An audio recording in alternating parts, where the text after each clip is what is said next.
तो आज हम बेसिकली डिस्कस करने वाले हैं important factor for deciding any good hosting. कोई भी अच्छी होस्टिंग के अगर आप चूज करते हो तो उसके लिए कौन कौन से फैक्टर होते हैं जो आपको देखने चाहिए। ठीक है, देखो डोमेन तो कोई भी ले लेगा, डोमेन लेना कोई बड़ी बात नहीं है। डोमेन क्या है? एक दुकान का नाम। डोमेन क्या है? एक दुकान का नाम, जो कि हमने पहले भी डिस्कस किया था। डोमेन क्या? वेबसाइट का एड्रेस। अब ये बताओ नाइकी का क्या मतलब है? नाइकी का कोई मतलब है? अब ये बताओ जो इतनी बड़ी बड़ी ब्रांड्स है, जैसे कोई भी मान लो अमूल है, क्या कोई मतलब है? हो सकता है मतलब, आप मतलब वाले डोमेन भी ले सकते हो। मतलब डोमेन लेना कोई बड़ा काम नहीं है। डोमेन आप जाओ, GoDaddy पे जाओ, 2 मिनट में रजिस्टर्ड हो जाएगा। ठीक है, लेकिन आपको क्या ध्यान में रखना चाहिए? होस्टिंग के इतने सारे फैक्टर है, ये तो मैंने बहुत कम फैक्टर लिखे, बट इसके अलावा बहुत सारे फैक्टर है। एक अच्छी होस्टिंग को आपको पता कैसे चले? एक अच्छी होस्टिंग देखो, एक होस्टिंग के पैकेज 2000 का भी आता है, 3000 का भी आता है, 5000 का भी आता है, 10,000 का भी आता है, 1 लाख का भी आता है। आपको कौन सी होस्टिंग लेनी चाहिए? ठीक है, आपके लिए कौन सी बेस्ट है? सबके लिए सबकी रिक्वायरमेंट अलग अलग है, सबकी रिक्वायरमेंट अलग अलग है। तो आपके लिए बेस्ट कौन सा प्लान रहेगा, आपको ये चूज करना चाहिए। ठीक है, आपको ऐसा नहीं कि भाई ये सस्ता दिख रहा है, सस्ते के चक्कर में मान लो आपने 2000 की होस्टिंग ले तो ली, लेकिन उसमें कोई फायदा ही नहीं हुआ, उसके फीचर्स से नहीं बढ़िया। तो वो कैसे आप फीचर देखते हो? जैसे मोबाइल लेने से भी पहले 4 बार उसके फीचर्स को देखते हो ना। मोबाइल में भाई इतना जीबी का रैम होना चाहिए, कैमरे का इतना पिक्सल ऑफ कैमरा होना चाहिए, 4 चीजें देखते हो। तो उसी तरह से होस्टिंग भी आपके वेबसाइट का मान लो सब कुछ है, तो वेबसाइट लेने से पहले भी या फिर एक होस्टिंग लेने से भी पहले भी हमें क्या करना चाहिए? पूरी एनालिसिस करनी चाहिए। ठीक है, पूरी एनालिसिस करनी चाहिए। अब देखते हैं क्या क्या फैक्टर है जिसको आप एक अच्छी होस्टिंग कहने के लिए क्या क्या फैक्टर होते हैं। ठीक है, सबसे पहला इंपॉर्टेंट फैक्टर है SSL। SSL होता क्या है? मैं आपको एक सिंपल सा एग्जांपल देके बताता हूँ। सिंपल सा एग्जांपल देके बताता हूँ। मैं यहाँ पे कुछ सर्च कर रहा हूँ, क्या देखो, जब भी मैं केशवडिमरी.com पे जा रहा हूँ, क्या जब भी मैं केशवडिमरी.com पे जा रहा हूँ, आप ये ताला बना हुआ देख रहे होंगे। ठीक है, ताला आप देख रहे होंगे। अब इस URL को मैं कॉपी करता हूँ, क्या इस URL को मैंने कॉपी कर दिया, बहुत अच्छी बात है, मैंने कॉपी कर दिया। ये आपको क्या दिख रहा है? URL दिख रहा है। अब मैं कोई अजीब से डोमेन पे जाता हूँ, कोई दूसरे डोमेन पे जाता हूँ। ठीक है, कोई दूसरे डोमेन पे जाता हूँ। अब मुझे पता है इस पे लिखा आ रहा है क्या? नॉट सिक्योर लिखा आ रहा है। इस पे क्या लिखा आ रहा है? नॉट सिक्योर लिखा आ रहा है। अब एक चीज मतलब बताओ, एक चीज सिंपल सा मतलब बताओ, एक चीज सिंपल सा मैं आपसे मतलब पूछ रहा हूँ, दोनों में फर्क क्या है? एक में क्या लिखा आ रहा है? एक में क्या लिखा आ रहा है? डोमेन। ठीक है, एक में क्या लिखा आ रहा है? ताला बन के आ रहा है। एक में क्या लिख के आ रहा है? एक में लिख के आ रहा है आपका नॉट सिक्योर। ठीक है, फर्क क्या है दोनों में? फर्क क्या है? दोनों के URL को ध्यान से देखो। देखो डॉट ऑनलाइन भी एक एक्सटेंशन होता है। डॉट ऑनलाइन जैसे .com होता है, .in होता है, .org होता है, .edu होता है, उसी तरह से डॉट ऑनलाइन भी एक एक्सटेंशन होता है। इसके अलावा आपको कुछ अलग दिख रहा है दोनों URL में? हाँ, अलग दिख रहा है। क्या आपको एक छोटा सा फर्क दिख रहा है? ये S का फर्क है। क्या ये S का फर्क? अब देखते हैं S के फर्क से इतना भी क्या हो गया कि इस पे ताला आ रहा है और इस पे ताला नहीं आ रहा है, इस पे ये दिखा रहा है, इस पे नोट सिक्योर्ड आ रहा है। देखो मैंने आपको एक चीज बताई थी लास्ट क्लास में, क्या एक वेबसाइट सर्वर का क्या काम क्या होता है? वेबसाइट सर्वर का काम क्या होता है? मान लो यूजर खोलना चाहता है, क्या केशवडिमरी.com यूजर खोलना चाहता है, बहुत अच्छी बात है, यूजर खोलना चाहता है केशवडिमरी.com। रिक्वेस्ट किसके पास जाएगी? रिक्वेस्ट जाएगी आपके होस्टिंग सर्वर के पास। रिक्वेस्ट जाएगी होस्टिंग सर्वर के पास। होस्टिंग सर्वर से क्या होगा? फाइल्स आएगी। क्या आएगी? फाइल्स आएगी। अब वो फाइल सबसे पहले क्या होगा? ब्राउजर डाउनलोड करेगा। फाइल्स आएगी, कहाँ आएगी? ब्राउजर पे तो आएगी, क्योंकि यूजर रिक्वेस्ट किस पे कर रहा है?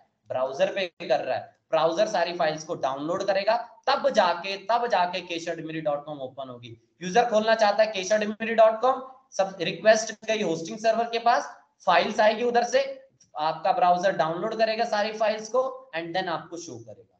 ठीक है, बट एक चीज बताओ, एक चीज सिंपल सी बात बताओ, ठीक है, एक चीज बताओ, क्या यहाँ पे हैक होने के चांसेस है? क्योंकि फाइल्स आ रही है, हैकर क्या कर सकता है? हैक वगैरह कर सकता है, बीच में कोई मैलिशियस कोड लगा सकता है। लेकिन मान लो मैं इस कोड को एनक्रिप्ट कर दूं, देखो जो फाइल्स आ रही है वो कोई ना कोई कोड में आ रही है। वेबसाइट किस पे बनती है? आखिरकार कोड पे बनती है। HTML से बन रही है, CSS से बन रही है, जावास्क्रिप्ट से बन रही है, PHP से बन रही है, Node.js से बन रही है, जिससे भी बन रही है, आखिरकार ये कोड है। ठीक है, आखिरकार ये कोड है, कोई भी समझ सकता है भाई, वेबसाइट का कोड, जितने भी अच्छा कोडिंग का बैकग्राउंड है वो समझ लेगा। PHP से क्या लिखा हुआ है, HTML CSS जावास्क्रिप्ट का क्या यूज किया, वो तो यहाँ पे हैक कर सकता है, उसमें अपना मैलिशियस कोड लगा सकता है। तो वेबसाइट हैक होने के चांसेस रहते हैं, वेबसाइट हैक होने के चांसेस रहते हैं। ठीक है, बट जो SSL सिक्योर्ड वेबसाइट होती है, क्या जो SSL सिक्योर्ड वेबसाइट होती है उसमें एक एडिशनल स्टेप होता है, क्या वो देखो, यूजर खोलना चाहता है क्या, यूजर खोलना चाहता है keshavdimbri.com, बहुत अच्छी बात है, यूजर खोलना चाहता है। रिक्वेस्ट किस पे जाएगी, रिक्वेस्ट जाएगी आपके होस्टिंग सर्वर के पास, बट होस्टिंग सर्वर से क्या होगा, आएगी फाइल्स आती है, होस्टिंग सर्वर से क्या आती है, फाइल्स होती है जो कि डाउनलोड होती है कहां पे, ब्राउजर में होती है। बट ये प्रोसेस अब इतना आसान नहीं होगा, अब बीच में क्या होगा, एनक्रिप्टेड फॉर्म में फाइल्स जाएगी। क्या, keshavdimbri.com से रिक्वेस्ट आई, यूजर खोलना चाहता है keshavdimbri.com, रिक्वेस्ट गई आपके होस्टिंग सर्वर के पास। अब होस्टिंग सर्वर फाइल डायरेक्टली नहीं भेजेगा, आपका एनक्रिप्टेड फाइल भेजेगा। क्या करेगा, एनक्रिप्टेड फाइल। एनक्रिप्टेड का मतलब क्या, मतलब अब जो नॉर्मल HTML का कोड होगा, नॉर्मल CSS का कोड होगा, नॉर्मल जावास्क्रिप्ट का कोड होगा, वो एनक्रिप्ट हो जाएगा, मतलब 1.2.3.3. इस तरह से मतलब एनक्रिप्ट हो जाएगा। क्या इसको कोई समझ सकता है, नहीं समझ सकता है, ठीक है, एनक्रिप्ट कर देगा। आपने एक और बात देखा होगा, आप कभी व्हाट्सएप खोलना, व्हाट्सएप पे भी आपको लिखा आएगा your messages are end to end encrypted, ठीक है, your messages are end to end encrypted, मतलब कि आपका, आप जो मैसेज भेज रहे हो वो सामने वाले का रिसीव हो रहा है, इसके अलावा कहीं और नहीं जा रहा। क्यों, एनक्रिप्ट हो गया, वो कोड की फॉर्म में जा रहा है, ठीक है। डायरेक्टली वो HTML CSS का कोड कौन नहीं भेज रहा है, सर्वर नहीं भेज रहा है, वो क्या भेज रहा है, वो इस नंबर को भेज रहा है। अब इसको नंबर फेच करना मुश्किल है, तो इससे आपकी वेबसाइट की एडिशनल सिक्योरिटी के काम आता है। तो सबसे पहला फायदा क्या है, SSL होने का सबसे पहला फायदा क्या है, SSL होने का सबसे पहला फायदा क्या है, सिक्योरिटी। आपकी वेबसाइट पे मैलिशियस अटैक होने से बच जाएंगे, हैक जो वगैरह वेबसाइट होती है उससे बच जाएगा, एक प्लस एडवांटेज रहता है। और भी एसईओ में तो बहुत सारे एडवांटेज होते हैं, अभी हम मेन एडवांटेज पे जाते हैं। पहला, वेबसाइट की सिक्योरिटी अच्छी रहेगी। अगला अगला इंपॉर्टेंट फैक्टर है ट्रस्ट। ट्रस्ट का क्या फैक्टर है, मान लो नॉन एसएसएल वेबसाइट, ये तो आपने देख लिया कि नॉट एसएसएल सिक्योर्ड वेबसाइट, इस पे क्या लिखा आ रहा है, नॉट सिक्योर्ड लिखा आ रहा है। अब एक चीज बताओ, मान लो कोई ई कॉमर्स स्टोर है, मान लो कोई ई कॉमर्स स्टोर है लाइक Amazon, फ्लिपकार्ट, इस तरह का ई कॉमर्स स्टोर है जहां पे पेमेंट प्रोसेस ऑनलाइन हो रही है। देखा होगा Amazon में जाके ऑनलाइन पेमेंट हो रही है, ठीक है, देखा होगा, आराम से देखा होगा। अब एक बंदा ऐसी वेबसाइट पे पेमेंट करेगा जहां पे नोट सिक्योर लिखा आ रहा है, नहीं करेगा भाई, वो नहीं करेगा। एक इंडियन बंदा तो नहीं करेगा, वहां पे वो बंदा पेमेंट ही नहीं करेगा, तो ट्रस्ट फैक्टर आ जाता है। अब जो बंदा जो मतलब वेबसाइट पे ताला बना के आ रहा है, कोई अलग से पॉपअप नहीं आ रहा कि भाई वेबसाइट नोट सिक्योर, बंदा आराम से पेमेंट कर देगा, बंदा आराम से पेमेंट कर देगा। तो ये सबसे बड़ा इंपॉर्टेंट फैक्टर होता है, पहला ट्रस्ट, दूसरा सिक्योरिटी, पहला ट्रस्ट, दूसरा सिक्योरिटी, ठीक है। एंड इसके अलावा और चलते आगे, ठीक है। एंड आप आइडेंटिफाई कैसे करोगे कोई वेबसाइट एसएसएल पे है या नहीं, अगर किसी वेबसाइट पे अगर उसके यूआरएल में HTTPS लगा हुआ है, क्या लगा हुआ है, HTTPS लगा हुआ है, तो क्या है, SSL सिक्योर्ड वेबसाइट है। क्या है वो, SSL सिक्योर्ड वेबसाइट है, SSL सिक्योर्ड वेबसाइट है। किसी वेबसाइट पे HTTP पे अगर कोई वेबसाइट है तो मतलब नॉट सिक्योर्ड है, या फिर बोलो नॉन SSL है, उस पे SSL है ही नहीं, ठीक है। मोस्ट इंपॉर्टेंट ये कंसेप्ट है। पहले हमने क्या डिस्कस कर लिया, आपका एसएसएल को हमने क्या कर लिया, डिस्कस कर लिया, एसएसएल के फायदे देख लिए, एसएसएल के नुकसान देख लिए। HTTPS वाली वेबसाइट SSL सर्टिफाइड होती है, ठीक है, HTTP वाली वेबसाइट SSL वाली नहीं होती है, ठीक है।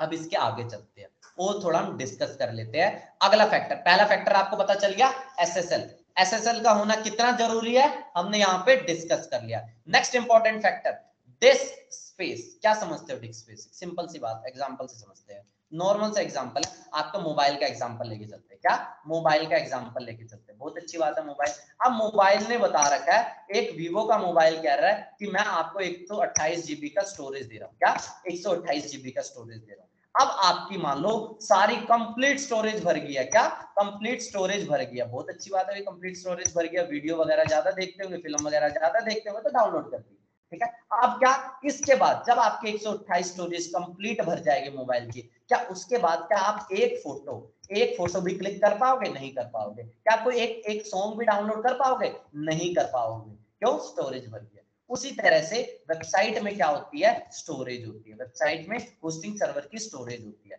जैसे कुछ वेबसाइट होती है बहुत बड़ी जिसके अंदर बहुत डेटा होता है, जैसे Amazon की वेबसाइट, फ्लिपकार्ट की वेबसाइट, आप लगा लो फेसबुक, इतना बड़ा डेटाबेस है उनका, इतना बड़ा डाटा है उनके पास, तो क्या इनमें 5 GB की स्टोरेज सफिशिएंट होगी, नहीं सफिशिएंट होगी, 10 GB होगा, इनके लिए तो TB ऑफ डेटा चाहिए, ठीक है, बहुत ज्यादा डेटा है क्योंकि इनके पास। तो आपको आपको अगर मान लो आपकी इतनी बड़ी रिक्वायरमेंट है तो आपका छोटे होस्टिंग प्लान से होगा जो 5 जीबी 10 जीबी 15 जीबी अवेलेबल करवा रही है, नहीं होगा।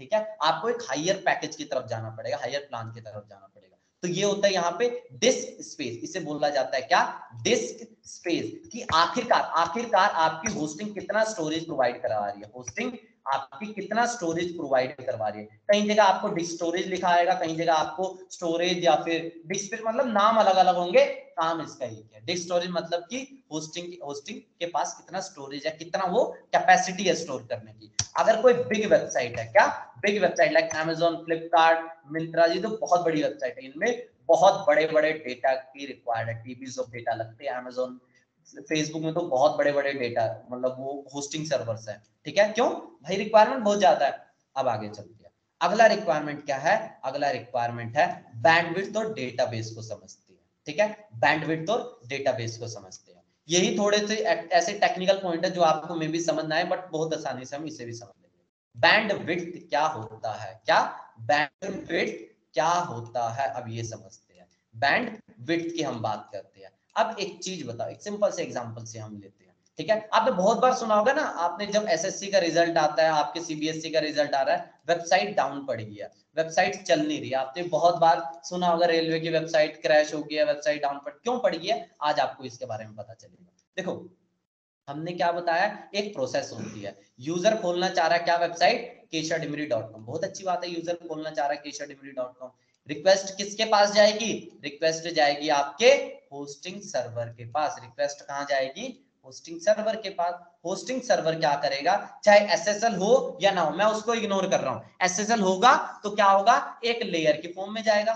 ठीक है, एक लेयर की फॉर्म में जाएगा, एनक्रिप्टेड फॉर्म में जाएगा, चाहे नहीं होगा तो डायरेक्ट जाएगा। मतलब अब क्या होगा, keshademery.com यूजर खोलना चाहता है, रिक्वेस्ट गई होस्टिंग सर्वर के बाद, अब फाइल्स क्या होगी, यहां से निकलेगी, फाइल्स यहां से निकलेगी, बहुत अच्छी बात है, फाइल निकलेगी। और फाइल को डाउनलोड कौन करेगा, आपका ब्राउजर डाउनलोड करेगा, क्रोम वगैरह डाउनलोड करेगा आपकी फाइल को। ठीक है, क्रोम वगैरह डाउनलोड करेगा। अब जब जब ये डाउनलोडिंग की प्रोसेस होगी, अब जब जब ये डाउनलोडिंग की प्रोसेस होगी, तब सर्वर साइड पे क्या, सर्वर साइड पे क्या जाएगा, रिक्वेस्ट जाती है। तब तक सर्वर साइड पे क्या जाती है, रिक्वेस्ट जाती है डेटा डाउनलोड होने की। क्या जाती है, रिक्वेस्ट जाती है। मान लो दिन में 1 लाख लोग आए, क्या 1 लाख लोग आए, बहुत अच्छी बात है, 1 लाख लोग आ सकते हैं। तो रिक्वेस्ट किसके पास गई, रिक्वेस्ट गई बार बार सर्वर के पास, सर्वर के पास, कि भाई डेटा डाउनलोड हो रहा है। डेटा डाउनलोड होगा, कुछ अमाउंट ऑफ केबी लगेगा, कुछ अमाउंट ऑफ केबी लगेगा। अब मान लो एक वेबसाइट है, उस पे कैपेसिटी है 5 GB। 5 GB का क्या है, 5 GB का वो बैंडविड्थ है। ठीक है, 5 GB का बैंडविड्थ हो सकता है, बहुत अच्छी बात है। लेकिन उसके 1 करोड़ लोग डेली आ रहे हैं, अमेज़न जैसी वेबसाइट पे 1 करोड़ लोग डेली आना कोई बड़ी बात नहीं। 1 करोड़ लोग डेली आ रहे हैं, तो क्या 5 GB संभाल पाएगा, नहीं संभाल पाएगा। एक और एग्जांपल लेते हैं, फिर से मैं थोड़ा एक बार और क्लियर अच्छी तरह से बताता हूँ। ठीक है, यूजर क्या खोलना चाह रहा है, keshademery.com, यूजर ओपन करना चाह रहा है keshademery.com। रिक्वेस्ट किसके पास गई, रिक्वेस्ट गई आपके होस्टिंग सर्वर के पास, बहुत अच्छी बात है, होस्टिंग सर्वर के पास रिक्वेस्ट गई। अब इधर से क्या होगा, फाइल्स निकलेगी, क्या फाइल्स निकलेगी, फाइल्स निकलेगी। अब फाइल्स को डाउनलोड कौन करेगा, ब्राउजर करेगा, फाइल्स को डाउनलोड कौन करेगा, ब्राउजर करेगा। मैं बोल रहा हूं जब जब ये डाउनलोडिंग की प्रोसेस होगी, जब जब ये डाउनलोडिंग की प्रोसेस होगी, तब तब सर्वर साइड पे, तब तब सर्वर साइड पे कुछ अमाउंट ऑफ डेटा कंज्यूम होगा, कुछ अमाउंट ऑफ डेटा कंज्यूम होगा। ठीक है, इसकी लिमिट होती है, मान लो एक दिन में आप सुनते हो ना, ये होस्टिंग 1 लाख विजिटर को सहन कर सकते हैं, मतलब उसकी बैंडविड्थ कैपेसिटी इतनी, इतना डेटा डाउनलोड हो सकता है। आप ये समझो, इतनी बार डेटा, अगर मान लो हर बार जब जब यूजर रिक्वेस्ट कर रहा है, तब तब 10 KB ऑफ डेटा लग रहा है, 10 KB ऑफ डेटा लग रहा है। ठीक है, अब मान लो 5 GB है, तो इस हिसाब से आप देख लो 5 GB में कितनी बार डेटा डाउनलोड हो सकता है। ठीक है, डेटा डाउनलोड हो सकता है। इससे आपको पता चला, मान लो आपके पास 5 GB, आपने मान लो नॉर्मली एसएससी की वेबसाइट पे क्या होता है, सीबीएसई की वेबसाइट पे क्या होता है, रिजल्ट 1-2 दिन ही होता है। उस दिन वेबसाइट क्रैश क्यों कर जाती है, क्योंकि बैंडविड्थ जितना भी होता है वो कंज्यूम हो चुका होता है, वो क्या हो चुका है, कंज्यूम हो चुका है। एक ही दिन में आगे, एक दिन में आगे 5 लाख लोग, और एक टाइम पे क्या, 1 घंटे के अंदर ही 5 लाख लोग आए। वैसे तो नॉर्मल कितने, कौन जाएगा एसएससी की वेबसाइट पे, कोई भी जाएगा, लेकिन एक दिन में क्या आगे 5 लाख लोग आ गए, तो क्या वो सहन कर पाएगा, नहीं कर पाएगा। तो वहां पे वो क्या हो जाएगा, वेबसाइट क्रैश पड़ जाएगी वेबसाइट, डाउन हो जाएगी वेबसाइट, बंद हो जाएगी। ठीक है, मैं बोल रहा हूँ एक बार फिर से मैं बता देता हूँ बैंडविड्थ क्या होता है। जब भी यूजर रिक्वेस्ट करता है keshatimri.com को ओपन करना चाहता है, रिक्वेस्ट किसके पास जाएगी? रिक्वेस्ट जाएगी आपके होस्टिंग सर्वर के पास। होस्टिंग सर्वर से क्या होगा? फाइल्स निकलेगी, फाइल्स निकलेगी एंड डाउनलोड कौन करेगा? आपका ब्राउजर इन सबको डाउनलोड करेगा, तब जाके आपको इंफॉर्मेशन दिखती है, तब जाके आपके सामने कोई वेबसाइट खुलती है। मैं बोल रहा हूँ जब जब डाउनलोडिंग की प्रोसेस होगी तब तक अमाउंट ऑफ डेटा लगेगा। ठीक है, अब मान लो एक दिन में किसके पास जा रही है? होस्टिंग सर्वर के पास, कि डेटा डाउनलोड होने की। ठीक है, अगर मान लो इस एक की कैपेसिटी भी 10 GB, तो वो सहन ही नहीं कर पाएगा। अब जैसे बड़ी बड़ी वेबसाइट है, अमेज़न है, फ्लिपकार्ट है, मिंत्रा है, गूगल है, इनके बहुत बड़े सर्वर होते हैं। क्यों? लाखों करोड़ों लोग एक दिन में एक टाइम पे आते हैं, तो आप कहोगे इन्हें बहुत बड़ी कैपेसिटी की जरूरत है। लेकिन एक नॉर्मल वेबसाइट है, क्या नॉर्मल वेबसाइट है जिसे कोई नहीं देखने आता है, जिसे एक ही बंदा बार बार देखने जा रहा है, क्यों? उसमें बड़े जरूरत है, रिक्वायर्ड ही नहीं है उसके लिए। ठीक है, ये बैंडविड्थ है। अब आगे चलती है डेटाबेस क्या होता है। क्या डेटाबेस क्या होता है? डेटाबेस को भी सिंपल से एग्जांपल से समझेंगे, या एक काम करते हैं, डेटाबेस को हम बाद में समझते हैं, अब इसको डेटाबेस को मैं बाद में समझते हैं। ठीक है, इसको हम बाद में समझेंगे, मैं पहले बाकी पॉइंट्स को कर लेता हूँ क्योंकि थोड़ा अलग से पड़ेगा। पहले एक बार सबको डिस्कस कर लेंगे। एड ऑन डोमेन क्या है? एड ऑन डोमेन के बारे में डिस्कस करते हैं। क्या एड ऑन डोमेन? क्या एड ऑन डोमेन? मान लो, देखो मान लो मैंने मल्टीपल डोमेन बुक करके रखे हुए हैं। keshatimri.com मैंने बुक करके रखा हुआ है, मैंने बुक करके रखा हुआ है keshatimri.in मैंने बुक करके रखा हुआ है, मैंने keshatimri.org मैंने बुक किया हुआ है। क्या .org मैंने बुक किया हुआ है, मैंने क्या बुक किया? .us भी मैंने ले लिया। ले सकता हूँ, खरीद रहा हूँ भाई, पैसे हैं मेरे पास, मैं कुछ भी करूँ। ठीक है, मेरी मर्जी है। अब ये बताओ, क्या इसके लिए मुझे सेपरेट होस्टिंग लेनी पड़ेगी? हर डोमेन के लिए आपको ये तो पता चल गया, अगर वेबसाइट चलानी है तो होस्टिंग लेनी ही पड़ेगी, डोमेन से कुछ नहीं होगा, होस्टिंग लेनी पड़ेगी। तो क्या इसके लिए मुझे मल्टीपल डोमेन लेने पड़ेंगे? मल्टीपल होस्टिंग लेनी पड़ेगी? मल्टीपल होस्टिंग लेनी पड़ेगी, हाँ या ना? तो इसमें कैसे पता चलेगा? ये आपका डिपेंड करता है एड ऑन डोमेन को कितना अलाउ कर दिया है। क्या कितने मैं डोमेन एक होस्टिंग से अटैच कर सकता हूं? मैं क्या बोल रहा हूं, कितने डोमेन, नंबर ऑफ डोमेन मैं कितने अटैच कर सकता हूं? मैं पांच डोमेन एक सिंगल होस्टिंग से चला सकता हूं, ये मुझे देखना पड़ेगा वो मेरा होस्टिंग पैकेज कितना अलाउ कर रहा है। 5 डोमेन का मैं एक ही होस्टिंग से चला सकता हूं, 5 domain from a single hosting. क्या मैं 5 डोमेन को सिंगल होस्टिंग से चला सकता हूं? अगर चला सकता हूं तो ये है। ठीक है, ये किस पे डिपेंड करेगा? होस्टिंग के पैकेज पे। होस्टिंग मुझे 10 डोमेन अलाउ कर रही है कि मैं 10 डोमेन को एक होस्टिंग से चला रहा हूं, 10 डोमेन को एक होस्टिंग से चला रहा हूं।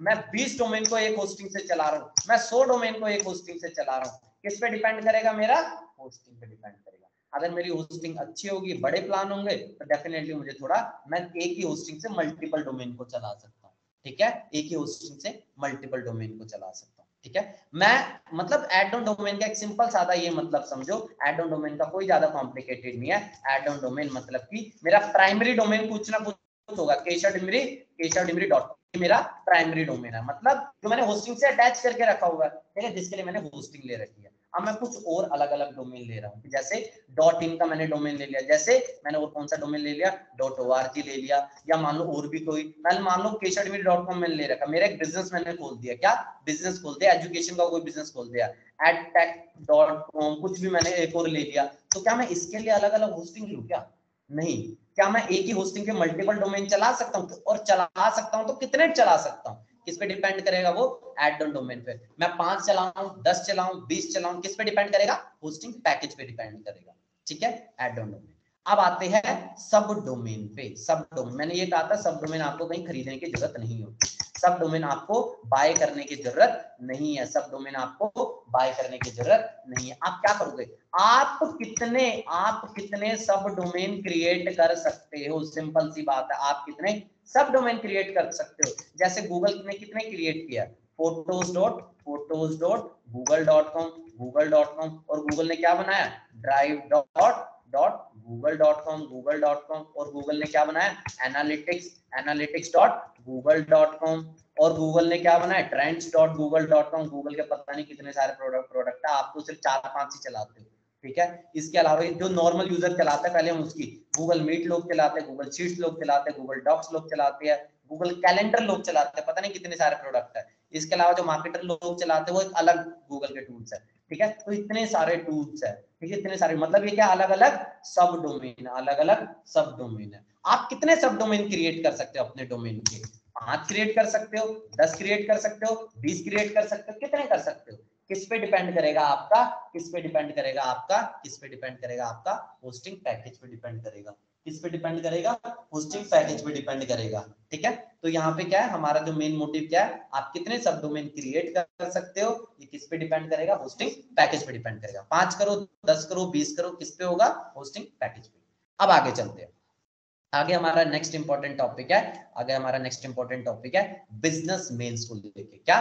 बिजनेस मेल्स को लेके, ईमेल्स को लेके, बिजनेस मेल। बिजनेस मेल क्या होती है आपने देखा होगा, आपने कभी जीमेल में नोटिस किया हो या नहीं किया, आपने देखा होगा कुछ मेल ऐसी होती है, info@facebook.com, gmail.com नहीं आ रहा, इस तरह की मेल से आ रहा है। आपको क्या आ रहा है, info@amazon.com या payments@amazon.com, इस तरह के कुछ बिजनेस मेल से आ रहा है। @gmail.com, @yahoo.com, @hotmail.com, ऐसा नहीं आ रहा, आपको इस तरह की मेल आ रही है, आपको इस तरह की मेल रिसीव हो रही है। ये क्या है, इसे बोला जाता है बिजनेस ईमेल। क्या बोला जाता है, बिजनेस ईमेल। देखो आप फ्री में भी बिजनेस ईमेल को बना सकते हो, फ्री में भी आप बिजनेस ईमेल को बना सकते हो, ठीक है, बिजनेस ईमेल को बना सकते हो। आप कितने बिजनेस ईमेल को बना सकते हो, कितने बिजनेस ईमेल को बना सकते हो, किस पे डिपेंड करेगा, किस पे डिपेंड करेगा, होस्टिंग पे डिपेंड करेगा। वेदर आप 5 बना सकते हो, 10 बना सकते हो, 20 बना सकते हो। मान लो अमेजोन है, क्या है, अमेजोन है, अमेजोन है, ठीक है, अमेजोन है। अमेजोन की कंपनी में इतने सारे एम्प्लॉय है। अब देखो अमेजोन चाहेगा कि सारे एम्प्लॉय को एक बिजनेस मेल दी जाए, अमेजोन चाहेगा सारे एम्प्लॉय को बिजनेस मेल दी जाए, तो क्या करेगा अमेजोन, ये देखेगा होस्टिंग कितना अलाउ कर रहा है। अमेजोन के पास लाखों एम्प्लॉय है, तो मतलब लाखों ईमेल्स की जरूरत पड़ेगी आपको बिजनेस ईमेल की। जैसे एक काम कर रहा है कौन, राज@amazon.com, एक बंदा काम कर रहा है, अमेजोन पे काम कर रहा है, ठीक है। तो यहाँ पे क्या है, आप इससे कितने टाइप, आप जैसे इस तरह के कई लोग हैं, इस तरह के कई लोग हैं, आप कितने बना सकते हो, इस पे डिपेंड करेगा, होस्टिंग पैकेज पे डिपेंड करेगा। लेकिन एक और चीज बता देता हूँ, जो बिजनेस मेल्स होती है वो अलग से परचेज की जाती है, अलग से परचेज की जाती है। कहाँ से, गूगल का ही खुद का एक टूल है, गूगल का, जैसे आपने इतने सारे टूल गूगल के देखे हैं ना, एनालिटिक्स ट्रेंड, ऐसे एक गूगल का टूल है, क्या, गूगल वर्कस्पेस। क्या टूल है, गूगल वर्कस्पेस। ये भी अगेन गूगल का एक सब डोमेन है, workspace.google.com, workspace.google.com, ठीक है। पहले इसे जी सूट के नाम से जानते थे हम, ठीक है, अब इसका नाम चेंज हो चुका है, गूगल वर्क प्लेस हो गया, गूगल वर्क स्पेस हो गया, ठीक है, workspace.google.com। इधर से भी जाके आप क्या कर सकते हो, बिजनेस ईमेल को बुक कर सकते हो, बिजनेस ईमेल को बुक कर सकते हो। गूगल वर्कस्पेस एडिशनली क्या करता है, जो जीमेल के फीचर्स होते हैं ना, जो भी जीमेल के फीचर्स होते हैं, क्या, जीमेल के फीचर होते हैं, जो भी यूज आप जीमेल से करते हो, मतलब आपके मीटिंग को शेड्यूल करना, आपका मतलब कैलेंडर को बनाना, ये सब जितने भी फंक्शंस होते हैं, या गूगल वाली ये जो गूगल वर्कस्पेस है, इधर से आप बुक करोगे तो आपको मिल जाएंगे, ठीक है। लेकिन जब होस्टिंग से कोई लिमिटेशन होती है, बट होस्टिंग से भी आप जीमेल को क्रिएट कर सकते हो, मेल को क्रिएट कर सकते हो, ठीक है, एंड देन उसमें मेल वगैरह सब कुछ चला सकते हो। बट जो एडवांस टूल होते हैं ना गूगल के, जैसे ये सब टूल हो गए, ये आप कहीं सारा एक्सेस नहीं कर सकते, इसके लिए गूगल वर्कस्पेस पे जाना पड़ेगा। बट स्टिल आप कह सकते हो बिजनेस मेल आप कहां से क्रिएट कर सकते हो, आपके होस्टिंग से क्रिएट कर सकते हो। कितने आप क्रिएट करोगे, डिपेंड करेगा आपका होस्टिंग पैकेज क्या है, ठीक है। अब अगला डिपेंड करती है, अगला मैं क्या डिस्कस करता, अगला पॉइंट पे हम आते हैं, क्या, अगला पॉइंट है cPanel support and server location, ठीक है। सपोर्ट पे बात करते हैं, सबसे पहले सपोर्ट पे बात करते हैं। सपोर्ट क्या है, देखो सपोर्ट का इतना रोल है, सपोर्ट माने की सिंपल सी बात है, कस्टमर सर्विस कैसी है, कस्टमर सर्विस एग्जांपल से समझती है, एग्जांपल से समझती है।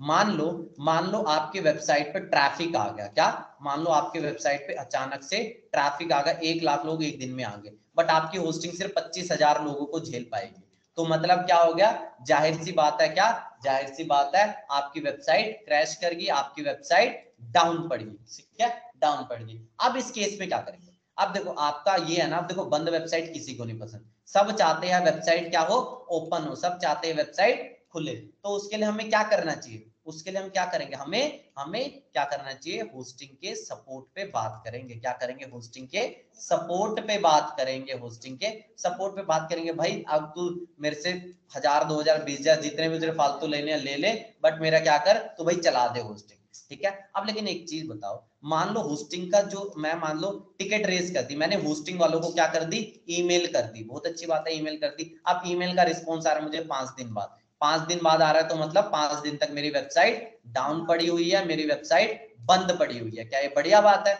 नहीं बढ़िया बात है। तो आपको ये देखना पड़ेगा जहां से भी आप होस्टिंग ले रहे हो उसका सपोर्ट कैसा है। अगर उसका सपोर्ट अच्छा है तो बहुत अच्छी बात है, नहीं है तो आप उसे भाग जाओ उधर उस होस्टिंग से। अब अगला चलते हैं, अगला पॉइंट क्या आता है, अगला पॉइंट आता है सी पैनल या सर्वर लोकेशन। पहले हम डिस्कस करते हैं, उसके बाद सी पैनल आते हैं।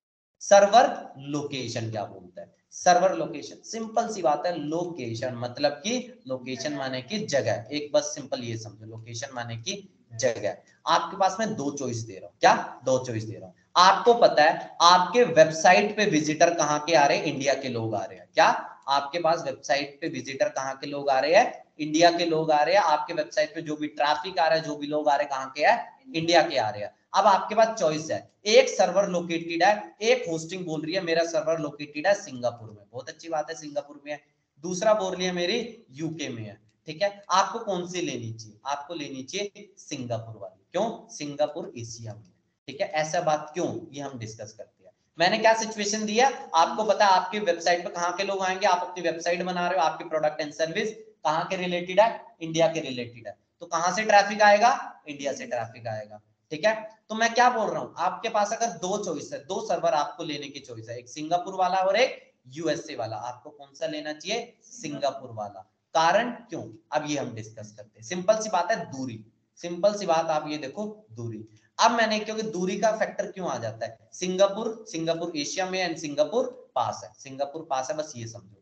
पास से क्या होगी, फाइल्स जल्दी फैच होगी, बस ये समझो आप, ज्यादा टेक्निकल नहीं जाना, फाइल्स जल्दी फैच होगी। अब यूएसए पे जाएगा, यूएसए पे पहले रिक्वेस्ट जाएगी। अगर मान लो keshaadimiri.com को कोई ओपन करना चाहता है तो रिक्वेस्ट कहां जाएगी, यूएसए जाएगी, टाइम लगेगा, लेकिन यहाँ पे जल्दी आ जाएगी। मतलब कि वेबसाइट की स्पीड किस पे डिपेंड कर जाती है, आपके सर्वर की लोकेशन कहां पे है। आपकी वेबसाइट की स्पीड देखो, वेबसाइट की स्पीड ना कंट्री टू कंट्री वेरी करती है, स्टेट टू स्टेट वेरी करती है। ठीक है, हर जगह वेबसाइट की स्पीड वेरी करती है। अब हो सकता है इंडिया में किसी की वेबसाइट खुल रही हो 5 सेकंड में, वहीं यूएसए में किसी की वेबसाइट खुल रही हो वही 2 सेकंड में, बिल्कुल हो सकता है ये चीज। ठीक है, आपको ये देखना है, अगर आपको पता है इंडिया का ट्रैफिक आ रहा है तो इंडिया के पास का सर्वर लेना है।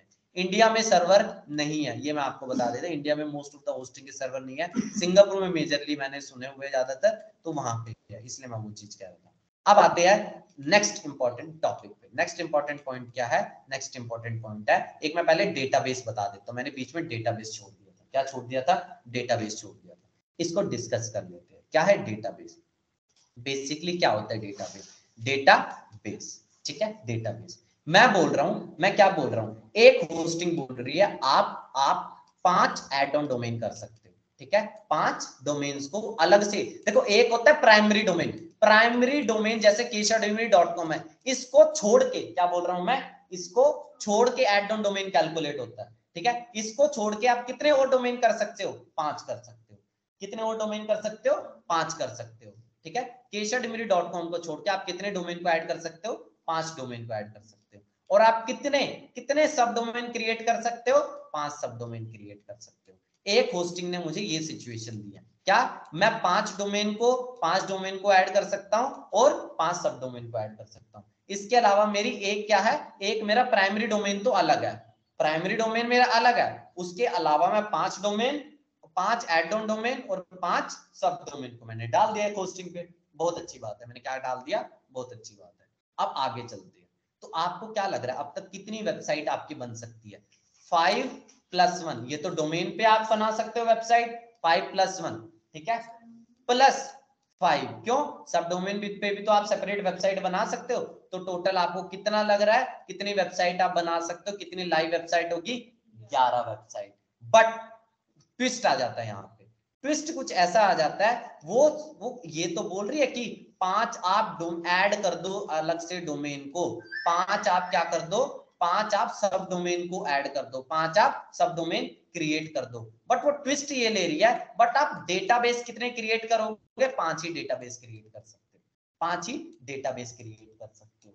तो मतलब क्या, डेटाबेस का मतलब क्या है? वो क्या है, एक होस्टिंग बोल रही है मैं 5 ऐड ऑन डोमेन आप कर लो, 5 सब डोमेन आप क्रिएट कर लो, ठीक है। तो टोटल कितनी वेबसाइट होगी, पीछे हमने गिना था 5 + 1 + 5 तो टोटल 11 वेबसाइट। बट सच्चाई ये नहीं है, क्योंकि वो बोल रहे हैं 5 डेटाबेस। 5 डेटाबेस का मतलब है 5 वेबसाइट, सीधी सीधी मतलब है 5 डेटाबेस मतलब कि 5 वेबसाइट, चाहे वो यहाँ पे कुछ भी लिख दे, ठीक है। कैसे? क्योंकि आपको वेबसाइट बनानी है किस पे, वर्डप्रेस पे आप वेबसाइट बनाओगे। जब जब एक वर्डप्रेस इंस्टॉल होगा ना, जब जब एक डोमेन पे वर्डप्रेस इंस्टॉल होगा, जब जब एक डोमेन पे या एक सब डोमेन पे वर्डप्रेस इंस्टॉल होगा, वो एक फोल्डर को क्रिएट कर देगा, ठीक है। वो एक फोल्डर को क्रिएट कर देगा, आप जिसे बोल रहे हो डेटाबेस को क्रिएट कर देगा। वो एक फोल्डर बना देगा जिसे मैं बोल रहा हूँ डेटाबेस में बोल रहा हूँ, जिसे मैं क्या बोल रहा हूँ, डेटाबेस। तो टोटल मैं कितने फोल्डर बना सकता हूँ, कितने फोल्डर बना सकता हूँ, 5 फोल्डर बना सकता हूँ। तो क्या इसके अलावा जो, ये तो खाली दिखाने वाली बात है ना, चाहे मैं यहाँ पे कुछ भी बोलूं, ये तो दिखाने वाली बात है कि 11 मैं बना सकता हूँ, ऐसा है। तो यहाँ पे कई बार कई कंपनियां खेल जाती है आपके साथ, ठीक है। एक बार मैं आपको फिर से बता देता हूँ ये कंसेप्ट, मैं क्या बोल रहा हूँ, एक होस्टिंग 5 आप ऐड कर सकते हो अलग से डोमेन, आप क्या कर सकते हो, आप 5 सब डोमेन को ऐड कर सकते हो, आप 5 सब डोमेन को ऐड कर सकते हो, बहुत अच्छी बात है, ठीक है।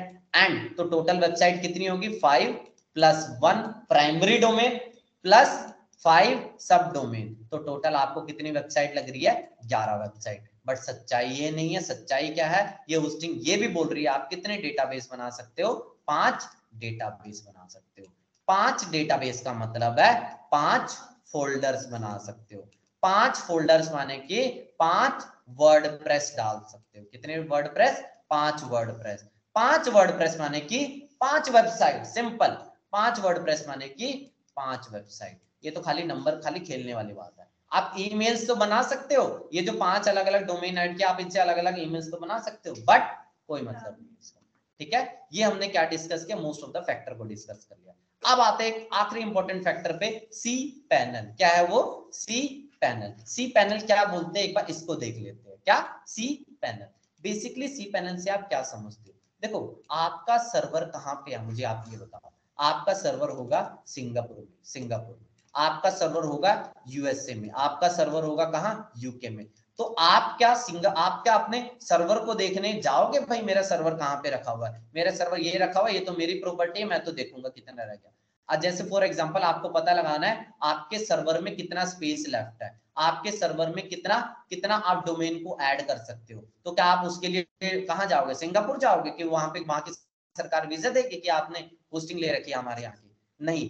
एक सी पैनल क्या है, सी पैनल एक होस्टिंग का डैशबोर्ड है। क्या है, एक होस्टिंग का डैशबोर्ड है। सी पैनल क्या है, आपके होस्टिंग का डैशबोर्ड। इस डैशबोर्ड के थ्रू आप क्या कर सकते हो, देख सकते हो आपकी होस्टिंग में कितना स्पेस है, कितने आप डोमेन ऐड कर सकते हो, मतलब जो भी होस्टिंग की जानकारी है ना, होस्टिंग की जानकारी वो कहां दिखेगी, सी पैनल पे दिखेगी, आपको कहीं जाने की जरूरत नहीं है। सी पैनल क्या है, एक डैशबोर्ड है जिसके थ्रू आप होस्टिंग को मैनेज कर सकते हो, जिसके थ्रू आप क्या कर सकते हो, होस्टिंग को मैनेज कर सकते हो, ठीक है। इतना आ गया होगा, एक बार मैं फिर से 1 बाय 1 डिस्कस कर लेता हूं।